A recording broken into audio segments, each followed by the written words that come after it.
Avertissement! Tous les jeux présentés dans cette vidéo ont été testés par des professionnels. Pour votre sécurité, n'essayez pas de reproduire ce que vous allez voir. Bonjour à tous.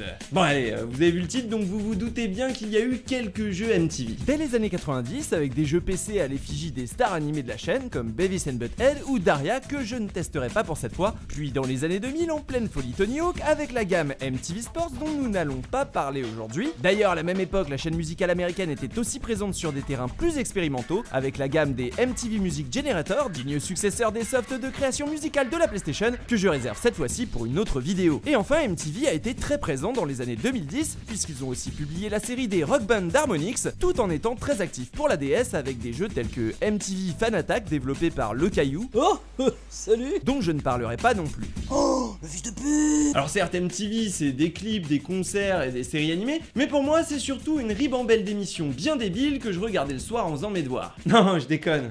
J'allais pas à l'école. Oh là là, tant de souvenirs des après-midi sur MTV avec Punk'd, Simple Life, les Girls de Playboy, les Barkers, les Osbourne, Hulk Hogan, mais aussi plein d'émissions pour les ados comme Next ou aussi Parental Control, Date My Mom, MTV Made, Mon Incroyable Anniversaire, 16 ans et enceinte, 17 ans et maman, 18 ans et complètement shooté à la côte. Et du coup, c'est de ça dont on va parler aujourd'hui. Des émissions MTV adaptées en jeux vidéo. Comme Jackass le jeu par exemple.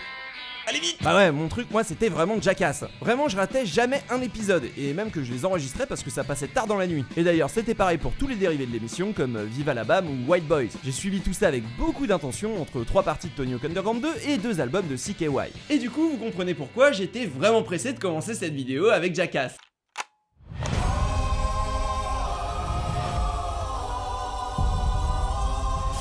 Gotta go fast.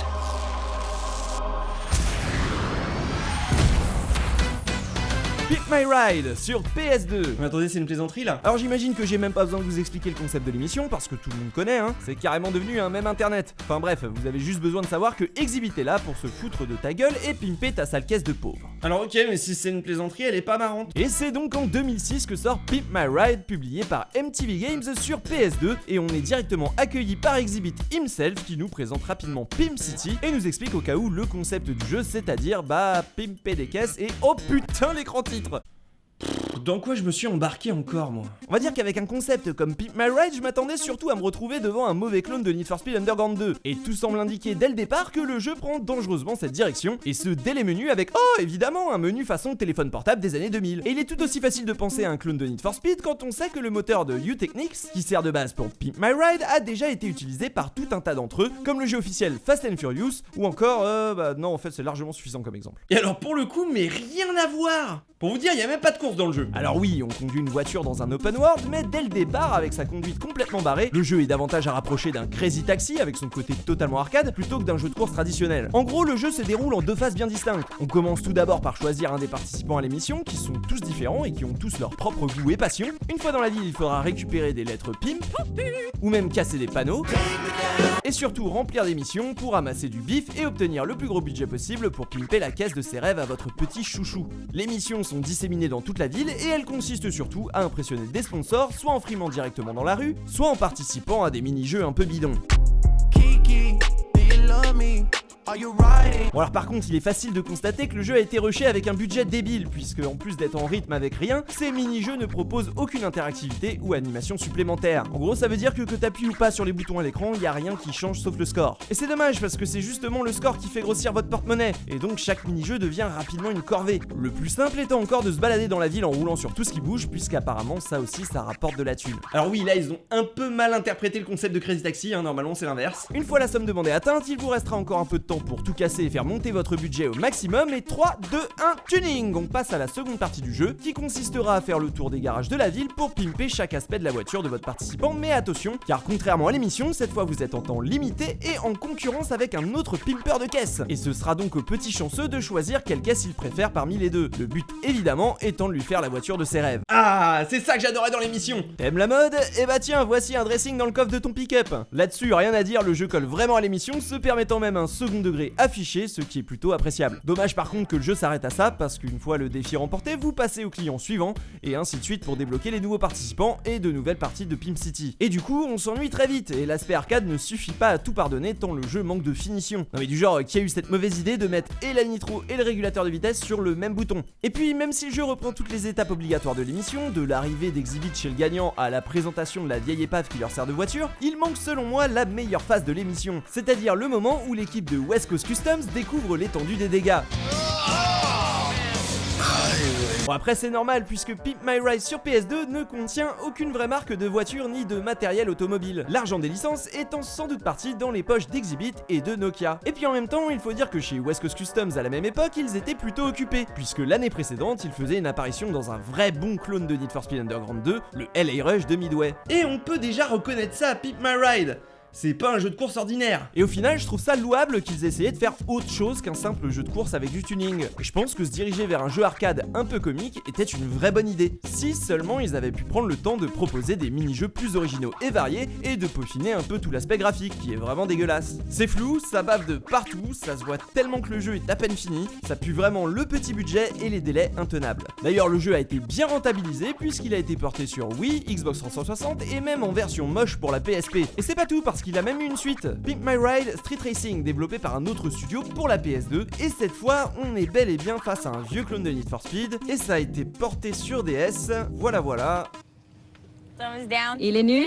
Suivant. Ouais, maintenant Jack. Celebrity Deathmatch, cette fameuse série courte d'animation pâte à modeler que tout le monde a oublié. Bon alors c'était diffusé au tout début des années 2000 et à chaque épisode on nous proposait un combat à mort entre deux starlettes du moment, comme Britney Spears ou Marilyn Manson, pourvu qu'elles soient insupportables et que leur mort soit atroce. Le tout présenté par deux commentateurs façon gros match de catch qui présentent chaque affrontement. En fait cette série est revenue plusieurs fois pendant ces 15 dernières années et un film a même été envisagé pendant un temps, mais c'est surtout ce jeu qui nous intéresse pour le moment. Et oui je sais, moi non plus ça m'enchante pas, mais estimez-vous heureux, je vous ai épargné la version PlayStation. D'ailleurs en parlant de ça, je me demande bien ce qui a pris à Gotham Games pour publier ce jeu sur la première PlayStation en 2003. D'ailleurs Gotham Games, ça me dit un truc. Attends, quoi?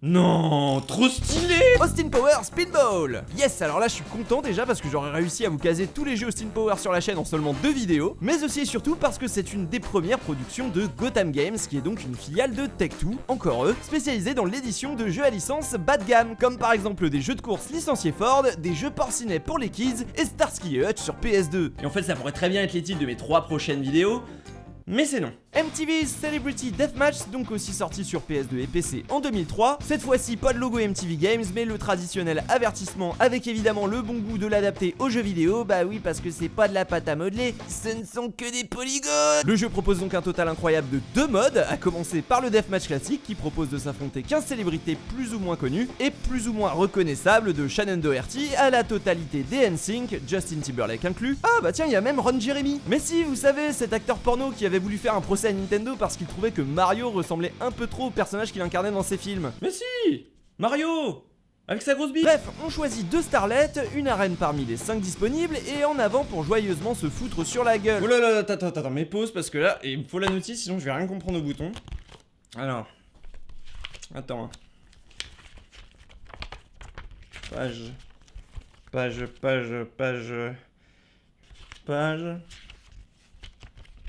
Ah voilà. Commande. Ok, page 8. J'arrive. Ah!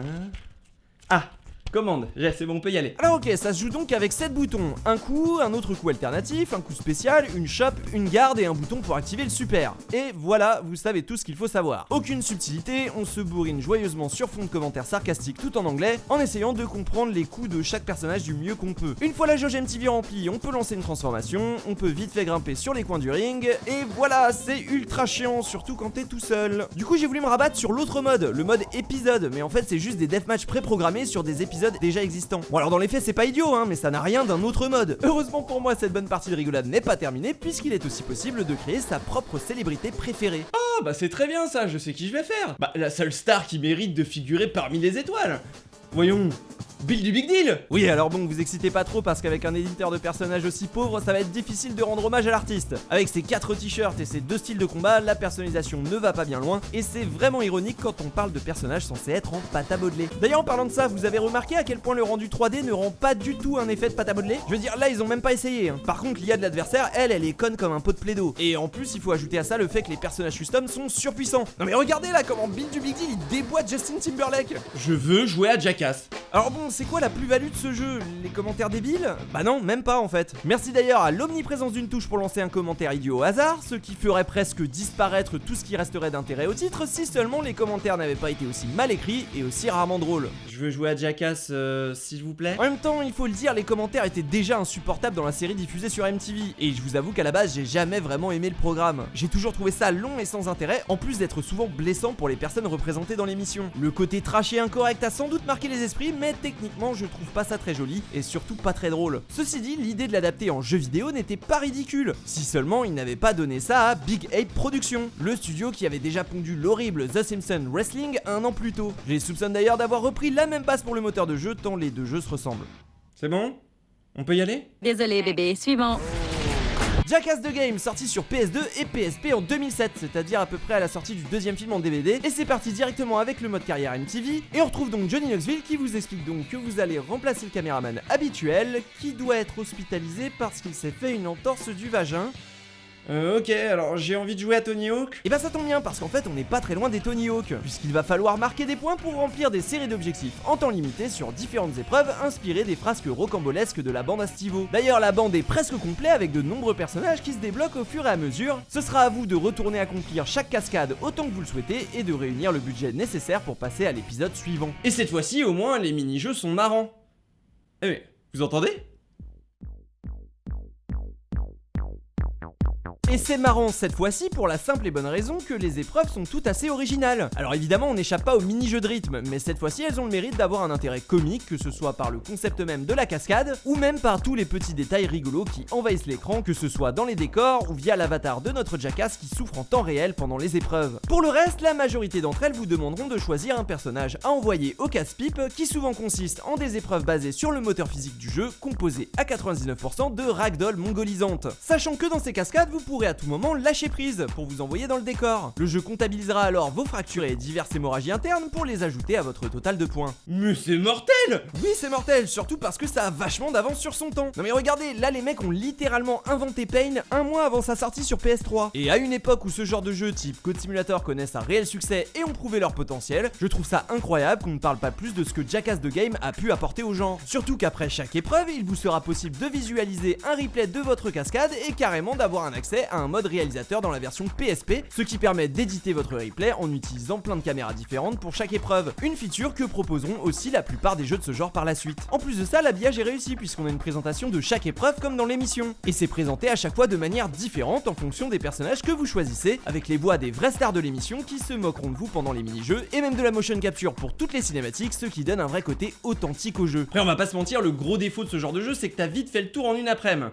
Sauf que dans le Jackass, chaque épreuve est débloquable pour un mode défi avec des missions plus corsées, mais aussi et surtout débloquable pour le mode multijoueur. La plupart des épreuves se jouent au tour par tour, jusqu'à 4 joueurs, et bon là c'est vrai que c'est un peu chiant et sans intérêt, mais dans le mode QAQ, vous pourrez vous affronter en temps réel sur les autres épreuves, et c'est là où le fun commence réellement, car Jackass The Game peut devenir très technique et assez profond, surtout dans les épreuves qui impliquent de maintenir un combo. C'est typiquement le genre de jeu où la session peut rapidement tourner à l'affrontement acharné sur un seul et même mini-jeu pendant toute une soirée. Et je vais pas vous mentir, rien que ce mode multijoueur est largement suffisant pour que je puisse vous recommander Jackass The Game. Parce que contrairement au jeu précédent, celui-là est bien fini, très complet, avec des tonnes de costumes et de bonus à déverrouiller, et même carrément des sketchs complets de l'émission à débloquer en vidéo. Et croyez-moi, ils ont choisi vraiment les pires sketchs, notamment l'horrible sketch du poisson rouge. Oh putain c'est... Et en parlant de trucs dégueux, notez bien que le jeu est aussi sorti sur DS dans une version vraiment très différente de la version de base que je me permets de fortement vous déconseiller. En même temps, le mec qui a eu l'idée de prévoir et commander à une pauvre équipe de développeurs un jeu à base de ragdoll sur Nintendo DS doit forcément avoir signé un pacte avec Satan pour être aussi cruel.